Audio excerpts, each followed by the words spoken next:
ሬጋ ፍጹም ተቃራኒ ነገር ነው እያወራሽ ያለሽው። ይቅርታ ባሩክ፣ ማስተዋል የሌለብኝ ነገር አስተውሽ ነው ስሜታዊ ሆኜ የተናገርኩክ። ምንም ያህል ስሜታዊ ብትሆኚ ሐሳብ በማቅረቤ እንደዚህ መናገር አልነበረብሽ። ይቅርታ።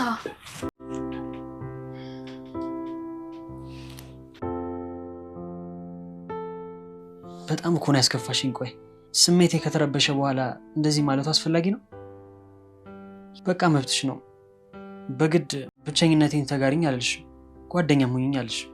እንደዛ አይደለም፣ እባክህ በሌላ መንገድ አትረዳው። ሰው እኮ ስለምወድ ነው። ምን አደረኩሽ? ለምን እንደዚህ ትፈትኝኛለሽ? የቀረበኝ ሁሉ ይርቀኛል። እኔ መቼ ማረቀም? እሺ እንዳልከው ደግሞ ሰዎችን ምረቅሰው ማይነት አይደለም እና እባክህን ይቅርቴን ተቀበለኝ።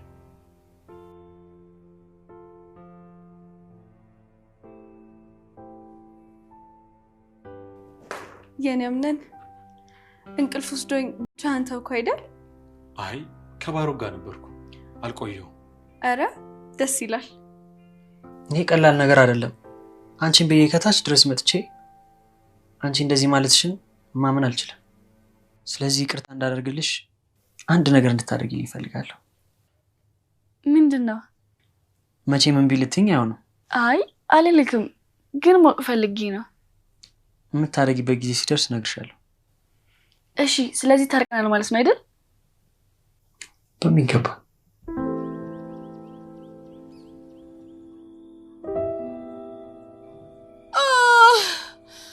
ሁሉም ሰው ቤት ውስጥ እንድት እንደሆነ ቁጭ ብሏል። ውድ ሜርሲ እዚህ ብቻዋን ብርድ እየጠጣች ነው። ነይ ግቢ የሚለኝ እንኳን የለም።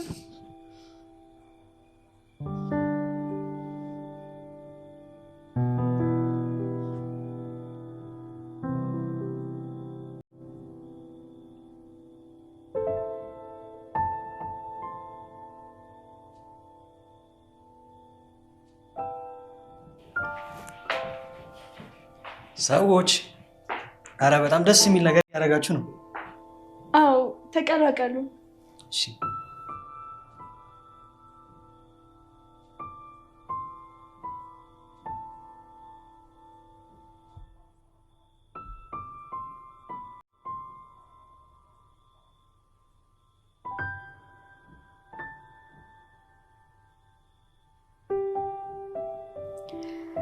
ሰዎች ለምን ልክ እንደ ልጅነታችን ትሩዝ ኦር ዴር አንጫወትም? እኔ በጣም ደስ ይለኛል። አምነን አንተስ? እኔ እንኳን ብዙም አላውቀውም፣ ግን እሺ እሞክራለሁ። ሁላችንም ተስማምተናል። የቀረሹ ደግሞ አንቺ ነሽ። ቤሊን አንቺስ? ይሄ ሁሉ ሰው ተስማምቶማ እምቢ አትለን።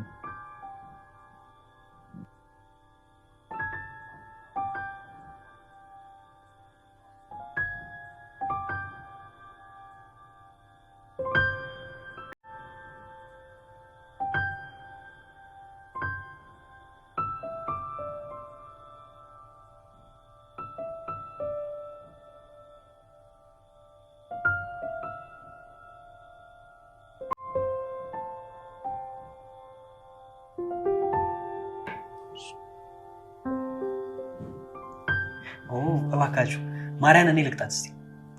እሺ ተፈቅዶልሃል። እሺ እስቲ ዘፈን ጋብዥን እስቲ።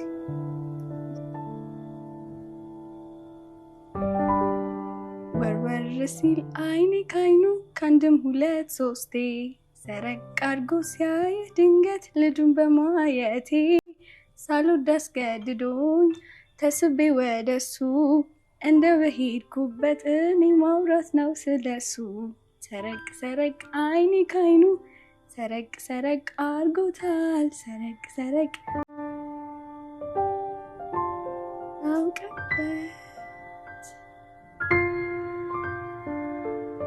በሉ በቃ እንቀጥል እስቲ።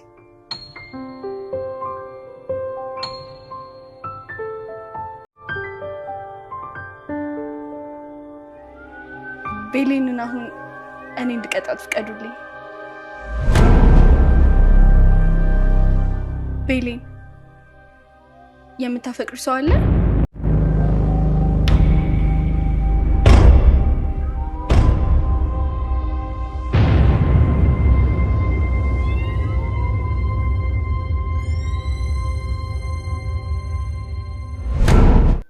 እሳ ትምህርት እንዴት ነው አሉ ዮናታን የማንበቢያ መነጽራቸውን አውልቀው የአቤልን ፊት እያጠኑ። እንደተለመደው ንግግር መክፈቻ ማድረጋቸው ነው እንጂ አቤል ከትምህርት ጋር ያለው ቅራኔ ረስተውት አይደለም። ምንም አይልም መቼስ ስለ አቤል መልስ መስጠት ስላለበት ብቻ። ፈተናም ተቃርቧል አሉ ዮናታን ከአቤል አንዳች የስሜት መንደርደሪያ ለማግኘት እየሞከሩ። አዎ ዮናታን በአቤል ፊት ላይ መጨነቅ አይነት ስሜት አነበቡ። የልቡን ለሰው ለማካፈል አፍኖ የሚታገል ይመስላል። እንደ ህመምተኛ አያቃስትም አያጥርም፣ ወይም ደግሞ የሚያቃስተውም ሆነ የሚያጣጥረው ውስጡን ነው። አቤልን እንደ ህመምተኛ ማስታመም አልቻለም። እናም ዮናታን ልባቸው ተጨነቀ። በምን መንገድ ወይም ዘዴ የልቡን ሰምተው የልባቸውን ሊነግሩት እንደሚችሉ በሆዳቸው አብሰለሰሉ። ፈተና መቃረቡን በማስመርኮዝ ስለ ሁኔታው ለመወያየት ነበር የጠሩት።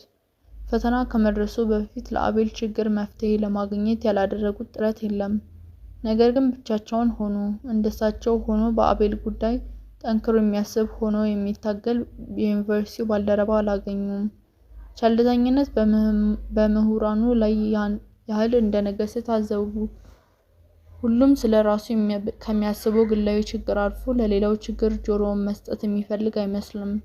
ዮናታን የአቤልን ችግር በአካዳሚክ ኮሚሽን ስብሰባ ላይ ደጋግመው ቢያነሱትም ኮሚሽኑ ጉዳዩን በይደር እየያዘ አቆይቶታል። የአንድ ተማሪ ጉዳይ ያውም የፍቅር ጉዳይ ስለሆነ ኮሚሽኑ ብዙም ክብደት ሊሰጠው የፈለገ አይመስልም። በመጠኑም ቢሆን ለአቤል ችግር አትኩሮት የሰጡት በግቢው የታወቁ የስነ ልቦና መምህር አቶ ቢልልኝ ናቸው። ዮናታንን ከቢልልኝ ጋር ስለ አቤል በሰፊው ተወያይተዋል።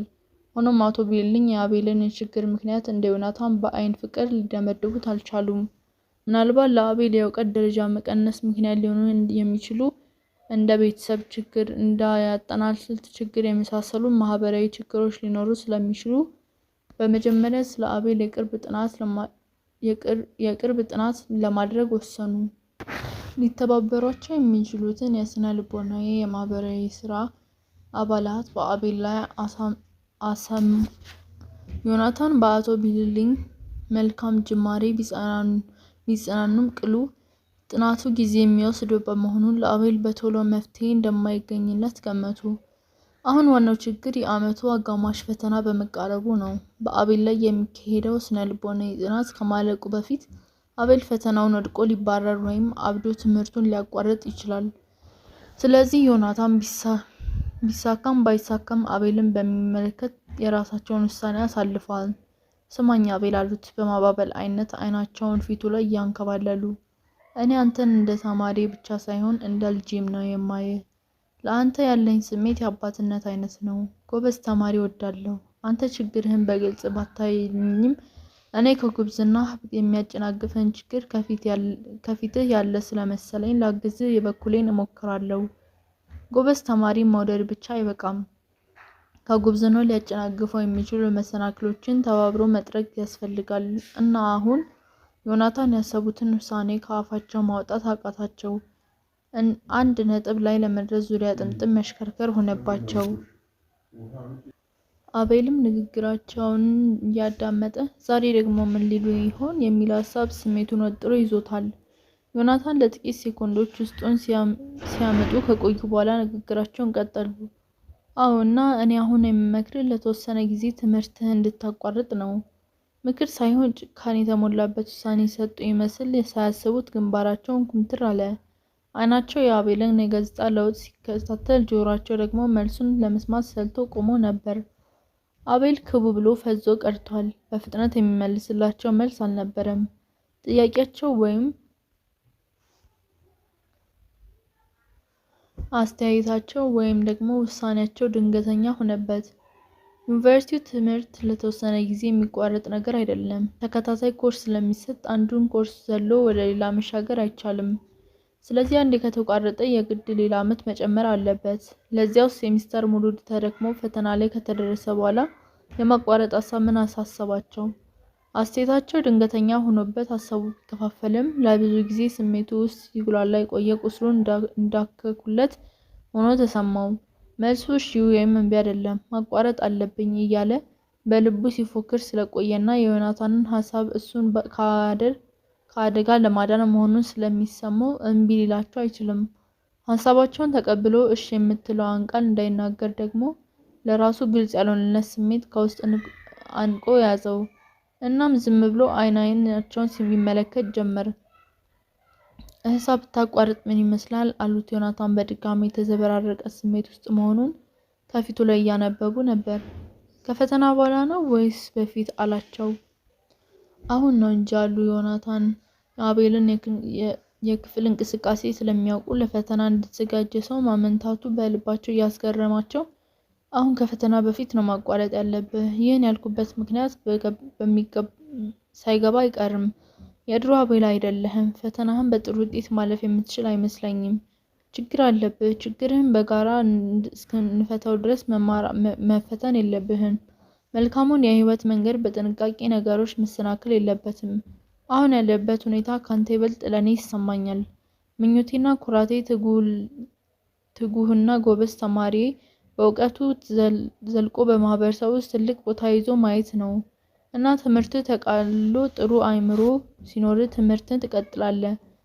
ከዘለላው የእድሜያችን አንጻር የምታቃጥላት አመት ኢምንት ናት አሉት ግልጽ ሆነው ፍርጥርጥ አድርገው። እሺ መቼ እንዳሉትም አቋርጬው እረፍት ቢወስድ ይበጃል። ግን ደግሞ ሳስበው አባትና እናቴ የኔን ልጅ እየጠበቁ ነው። የወላጆቹ ነገር አፉ ላይ መጣለት በድንገት ነው። እንዲያውም ማቋረጡን ለመከላከል ይበጀኛል ብሎ ነበር ያቀረበው።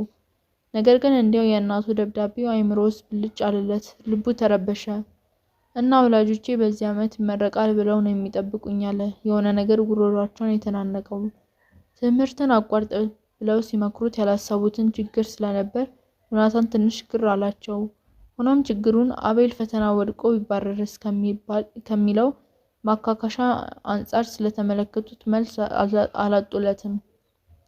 አየህ አቤል፣ እናትህና አባትህ ማሰብም ሆነ መረዳት የምትችለው መጀመሪያ አንተ ደህና ስትሆን ነው። ከዚያ በላይ በእንደዚህ አይነቱ ጊዜ ችግር መፈታት የለብህም። ወላጆችን የምትረዳቸው እስከ ተወሰነ ደረጃና በህይወት እስካሉ ድረስ ነው። በአብዛኛው የምትኖረው የራስን ህይወት ነው እና ወሳኝ በሆኑ ጥያቄዎች የምትመዝነው በወላጆች ወይም በሌሎች የምትወዳቸው ሰዎች ሳይሆን በግል ህይወት መሆን አለበት።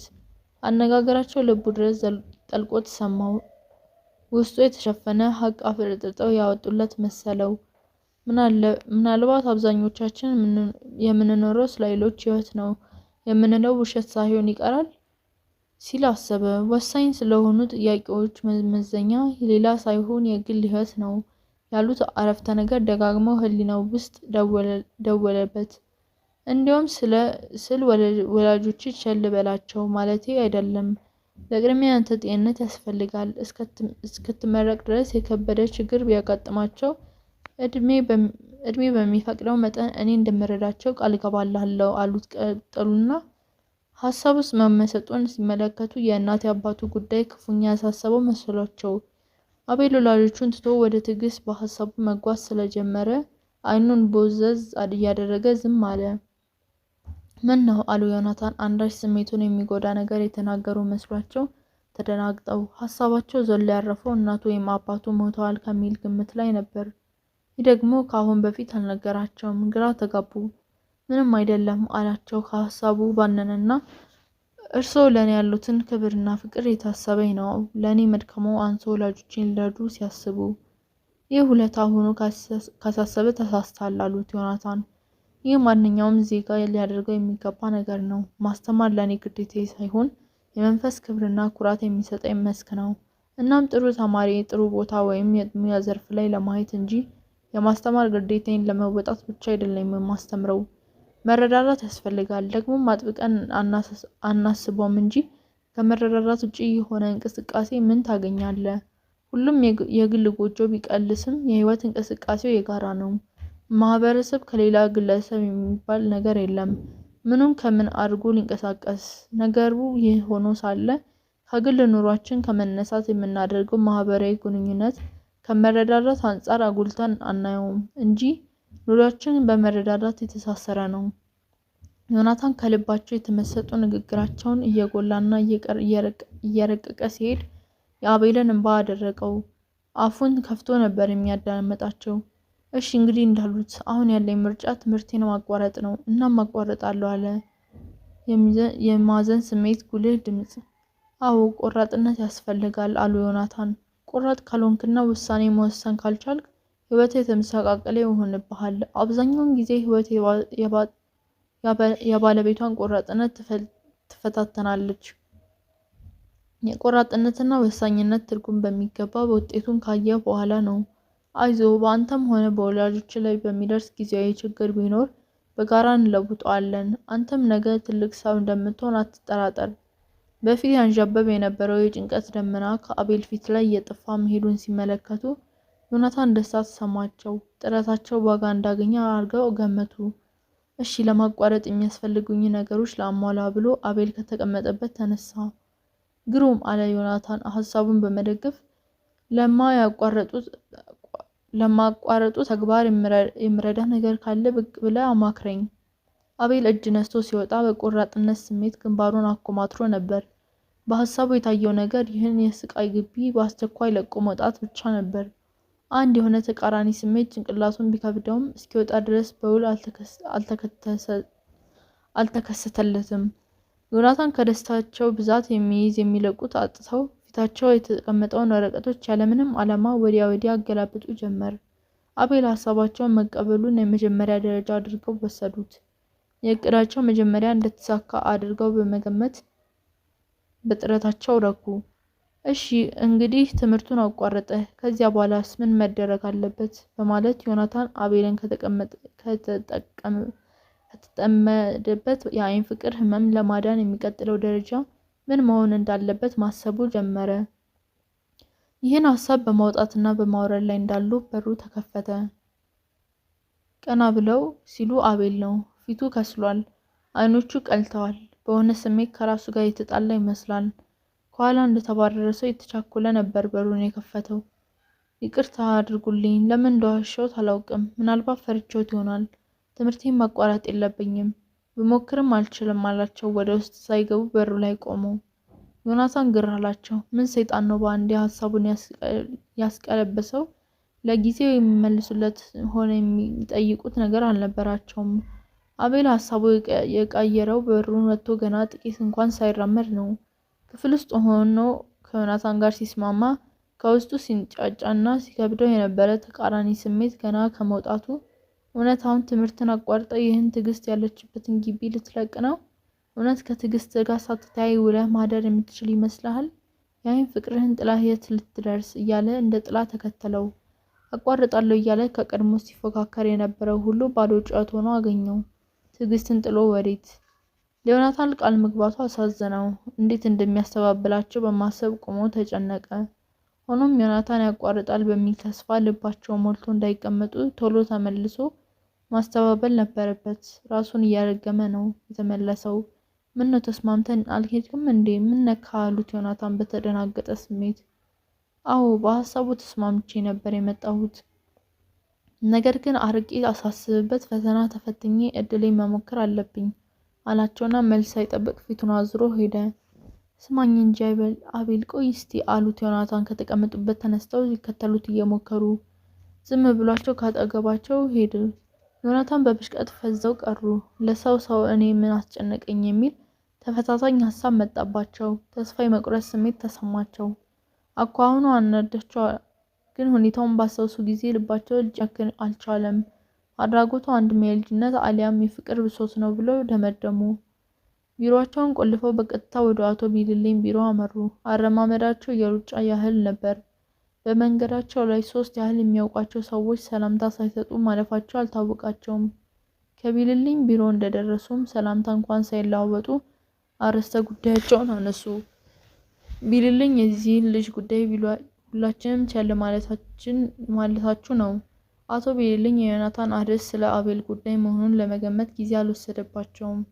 የአቤል ነገር ነው ችላ ማለት አይደለም እኮ፣ እኔ በበኩሌ የአቅሜን እየሞከርኩ ነው። ሆኖም የልጁ ሁኔታ አስቸኳይ መፍትሄ የሚገኝለት አልሆነም። እንዴት? አሉ ዮናታን ለመቀመጥ ወንበሩን እየሳቡ።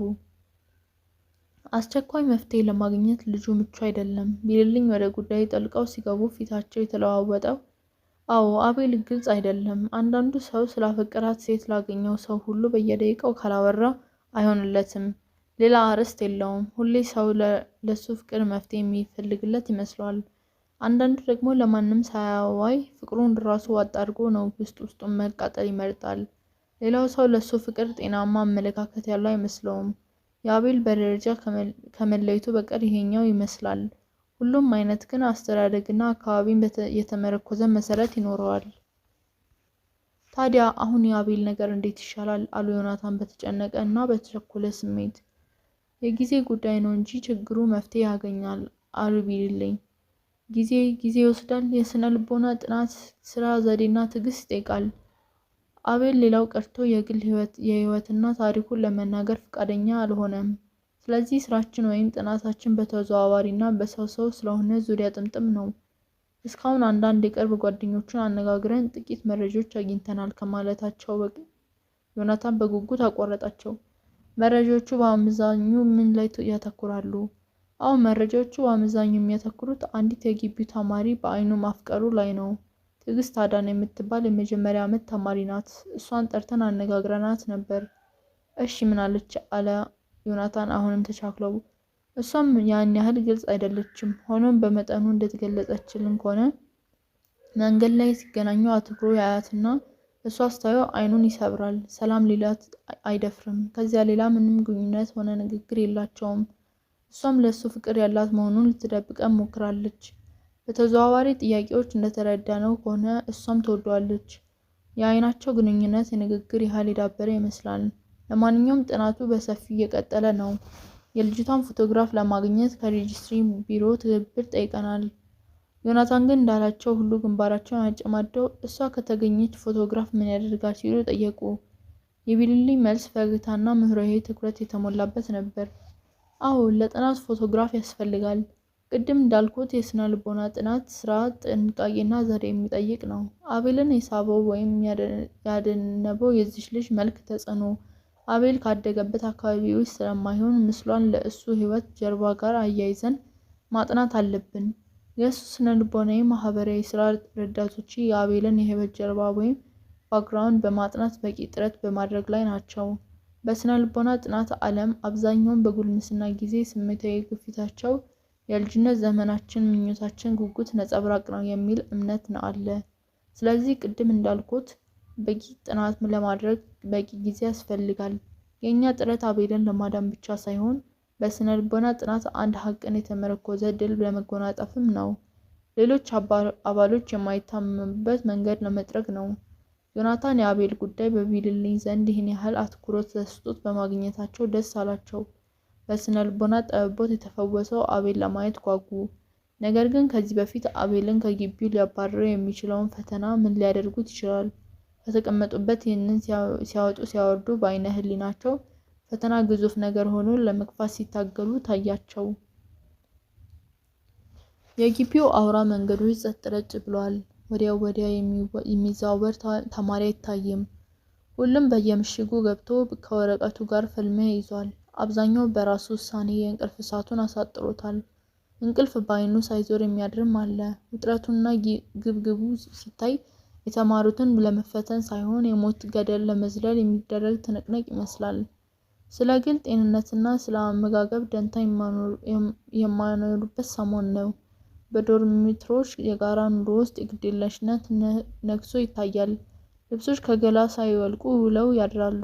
የብዙ ተማሪ ፀጉር ከማበጠሪያ ተራርቆ ተቆጣጥሯል። እየቆሸሹ በየአልጋው ግርጌ የተጠራቀሙ የእግር ሹራቦች አንስተው የወረወሯቸው ሰው ይፈነክታሉ።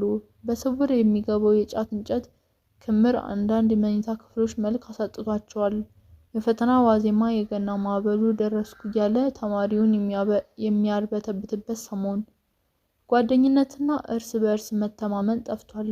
አንዱ ሌላውን ሲያጫውተው ሲጠጋ ከጥናት እንደማዘናጋት ይቆጠራል። ስኬል መስቀል የሚሉት ፈሊጥ ተማሪው እርስ በእርስ የጎሪጥ እንዲተያይ አድርጎታል። የአንዱ ቀባሪ አብሮ የሚተኛው ጓደኛ ሊሆን ይችላል። መሳሪያ ባይገዙበትም ከፍተኛ ጦርነት ነው። ሽንት ቤት ደርሰው እስኪመለሱ የምትቀጥለዋ ጊዜ ታሳሳለች። ማዕበሉ ማንን ጠርጎ ማንን እንደሚተው በውል ስለማይታወቅ ሁሉም ራሱን ለማውጣት ይፍጨረጨራል። ከሴቶች መኝታ ክፍሎች ውስጥ የሽቶ መዓዛ ጠፍቷል። መስታወት ለማየት ወረፋ ቀርቷል። ቅንድብ ለመከርከም ጊዜ የለም። የቤት ለቤት ሱሪ ወይም ረጅም ቀሚስ የሰሞኑ የልጃገረዶች ዩኒፎርም ይመስላል። ትዕግስት አቶ ቢልልኝ የጠየቋት ትዝ እያሏትና ከአቤል ጋር እያዛመደቻቸው ብትጨነቅም ሙሉ በሙሉ ከጥናቷ አልተዘናጋችም። ጥናቷን ጥርሷን ነክሳ ተያይዘዋለች። አቤልን ማየትም ሆነ ስለ አቤል መስማት የማትፈልግበት ሰሞን ነው። ማርታም አካባቢው አሸንፏት ደብተሯ ላይ አቀርቅራለች። መቼም ትግል ነው። ቀለሙ ወደ ውስጥ አልጠልቅ ብሎ ጭንቅላቷ ላይ የነጠረ ሲመለስ ዩኒቨርሲቲ የገባችበትን ዕለት ትረግማለች። በተለይ የቁጥር ዘር ጠላቷ ነው። በለማ በኩል ቤተልሔም ያደረገችላት ሙከራ ቢያጽናናትም እርግጠኛ ለመሆን አልቻለችም። ጥናቱ ሰልቸት ሲላት ደብተሯን ዘግታ ቀና ትላለች። ነገር ግን የሚያወራት ሴት ስታገኝ ደብተሯን እንደዘረጋች ስለ አውሮፓ ማለም ትጀምራለች። ቤተልሔም አብራው የምታጠናው ሰው አጥታ ተቸግራለች። ከለማ ጋር ያላት ግንኙነት በሹክሹክታ ስለተሰራጨ የመኝታ ቤትና የክፍል ጓደኞቿ አግለዋታል። እነ ማርታ መኝታ ክፍል እየሄደች ነው የምታጠናው። የለማን ኮርስ ደብተር ገልጣውም አታውቅም። ሙሉ እምነቷ በሱን ጥላለች። እና አቤል መኝታ ክፍል ውስጥ በፈተና ሰሞን ፍጹም የተለየ ጸባይ የሚኖረው ድብርት ነው። በሚያጠናበት ጊዜ ትንሽ ነገር እንኳን ኮሽ እንድትል አይፈልግም። አሁንም እንደ ልማዱ የአልጋውን ዙሪያ በጋቢ ጋርዶ የራሱን ጸጥ ያለ ዓለም ፈጥሮ መሸምደድ ይዟል። ማንም እንዲያናግረው አይፈልግም። ትንሽ ድምጽ ከሰማ መነፋነፍ አይቀርም። ምን እነዚህ አበዙት? ማህበራዊ ኑሮ አይገባቸውም። የዘውትር ንፍንፍ ነጭ። ሰሞኑን ፍጹም ድምጽ ጠፍቷል። ሳምሶን ጉልቤው ለከፋ ሲያምረው የድብርትን የተጋረደ ጋቢ ገለጥ ያደርግበታል። ድብርት የተነፋነፈ ምን ነው ሲለው ሳምሶን እየሳቀ ድምጽ ሲጠፋብኝ ጊዜ እያጠና በዚያው ሞተ እንደሆነ ለማረጋገጥ ነው እያለ ያበሽቀዋል። ድብርት ሰላም ለማግኘት ብቻ ሳምሶን ከዩኒቨርሲቲው እንዲባረርለት በልቡ ሳይጸልይ አይቀርም። ሳምሶን ራሱ ጥናት አስመርሮታል። አንብቦ አልገባ ሲለው ይንጋለልና አንዳንዱ በደንብ የሚረዳው ትምህርት ለሌላው ለምን እንደሚያስቸግረው መመራመር ይጀምራል። ምርምሩ ውጤት ሳያገኝ በዚያው እንቅልፍ ይወስደዋል። በፈተና ሰሞን ፈጽሞ የማይረብሸው ሰው ቢኖር እስክንድር ነው። ጥናቱ የሚጨርሰው ከፈተና በፊት ሳምንት ቀደም ብሎ ነው። እያንዳንዱን የትምህርት አይነት በፕሮግራም በየዕለቱ ቢያንስ 1 ሰዓት ያህል ስለሚያጠናው በፈተና ሰሞን ተቆልሎ ችግር አይፈጥርበትም። ከፈተና በፊት ያለችዋን ሳምንት ጭንቅላት ማደሻነት ይላታል። አሁን እንደ ልማዱ ተማሪው በጥናት ተወጥሮ ሲርበደበድ እሱ አልጋው ላይ ጋደም ብሎ የብርሃን ዘይሁን ማዕበል በማንበብ ላይ ነው። ልቦለድ መጽሐፎች ማንበብ በጣም ይወዳል። የሚይዝ የሚለቀው ያጣው አቤል ነው። እንደ ድብርት ጋቢ ጋርዶ ለመሸምደድ ቢሞክር አልሆነለትም። እንደ እስክንድር ተዘናንቶ ልቦለድ ለማንበብ ሞከረ። ሴት ገጸ ባህሪ ባጋጠመው ቁጥር ትዕግስት በሀሳቡ እየመጣች ረበሸችው። እንደ ሳምሶን ተንጋሎ ለመተኛት ሞከረ። እንቅልፍ አልወስዳለው። ሰው ራሱን መሆን ሲያቅተው ሌላውን መሆን ይሞክራል። ራሱን መሆን ሲያቅተው ምን ማድረግ ይችላል? መኝታ ክፍሉን ለቆ ወጣ። እስክንድር ቢከተለው ይወድ ነበር።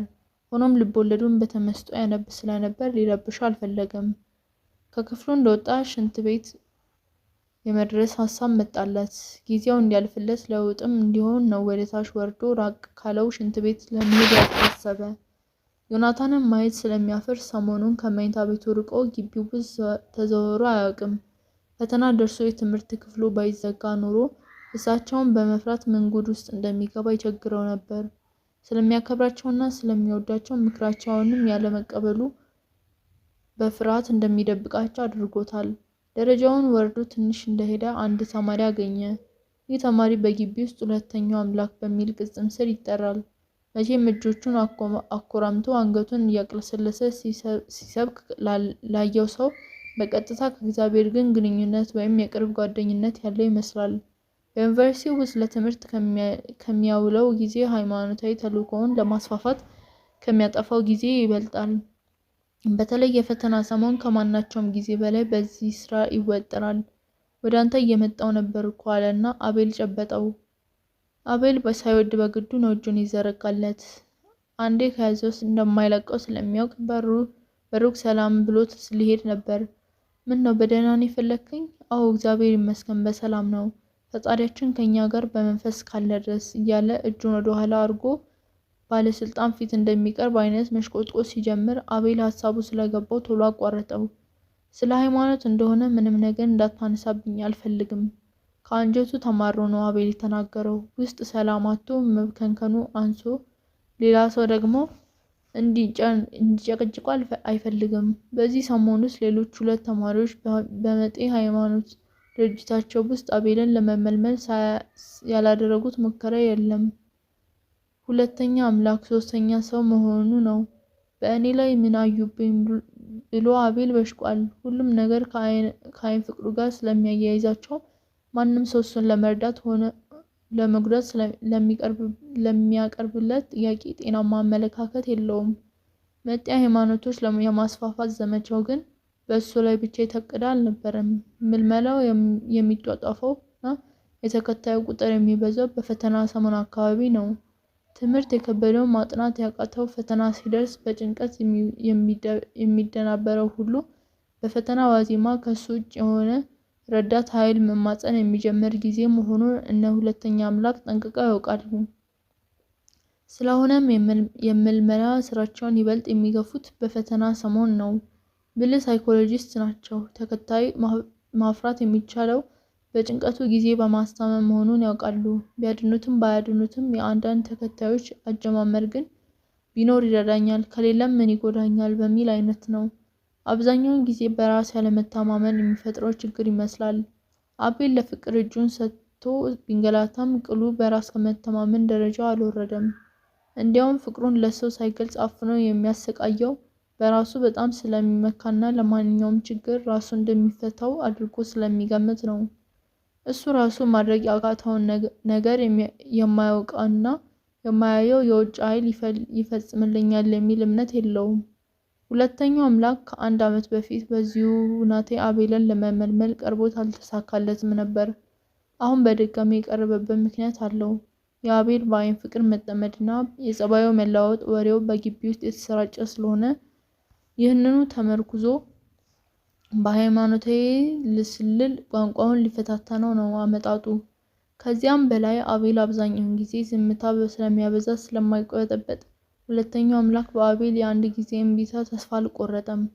ምናልባት ለአቤል ግትርነት ምክንያቱ እስክንድር ሊሆን ይችላል የሚል ጥርጣሬ አለው። መቼም ከዚያ ግቢ ውስጥ እስክንድርን የሚያክል ጠላት የለውም። ሳይቸግረው አንዴ ሊመለምለው ቀርቦት አፉን ይዞ ተመልሷል። ክርክራቸው ጭንቅላት ውስጥ እንደተመረገ ቀርቷል። የእግዚአብሔር ቃል እንስማ እያለ መጽሐፍ ቅዱስ ይዞ ቀርቦ እሱ ራሱ የታለ ይላል እስክንድር እያሾፈ። ማን? እግዚአብሔር ራሱ። ሁለተኛው አምላክ በእስክንድር የትንቢት መልስ አዝኖ መጽሐፍ ቅዱስ ወደ ደረቱ አስጠግቶ የእሱ ቃል እዚህ ውስጥ ይገኛል፣ እሱም ቢሆን በመንፈስ ከኛ ጋር ነው ይለዋል የተቅለሰለሰ።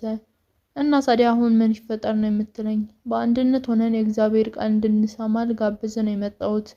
ከወንድሞችና እህቶች ጋር አስተዋውቃለሁ። እባክህ አትድከም የኔ ወንድም።